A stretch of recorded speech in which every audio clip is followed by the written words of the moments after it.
Hey everyone, in the news this week. There was a large protest in London, with the number of people there being either less than 100,000 according to the BBC, or close to 1 million people, maybe more if you listen to other news sources or, have eyes. The Metropolitan Police decided to get in on it too, retweeting footage from a different protest from several years ago that suggested much smaller numbers, violent numbers too. And I was actually about to suggest that Channel 4 were even worse, but now I realise that story isn't about Tommy Robinson, it's about Tony Robinson and a few dozen archaeologists hanging around a field.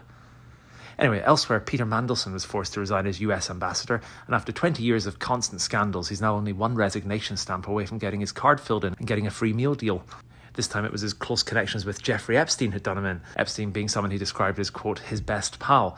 Also travelling back to the US and the UK was Prince Harry, who was over to meet his dad, presumably also followed by a visit to see King Charles. If you want the secret details of that meeting with the King, by the way, Spare Part 2 will likely be out in the spring in all good bookshops, and also the especially shamelessly bad bookshops. Over the Irish Sea and Ireland have threatened to not take part in Eurovision if Israel's allowed to take part this next year. As threats go, Eurovision non-participation is pretty low down there. It's like them threatening not to take part in the football, or maybe remove all the Enya tracks from Spotify. Still one less country to award nil point, I guess.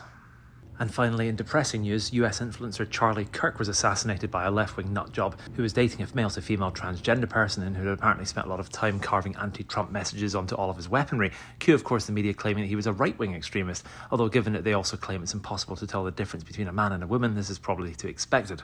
In the aftermath, of course, no Walmarts were looted, no Apple stores were robbed, mostly just quiet prayer vigils, although the kid was likely informed by the police that Utah has the death penalty, so he might have wanted to have stayed at home that day. Personally speaking, I hope he gets his sentence commuted to life in prison, and he gets sent to one of those ghastly US prisons where you get a choice of pretty much either being beaten senseless day in, day out, or joining one of those prison gangs and getting an education into how race relations work off campus.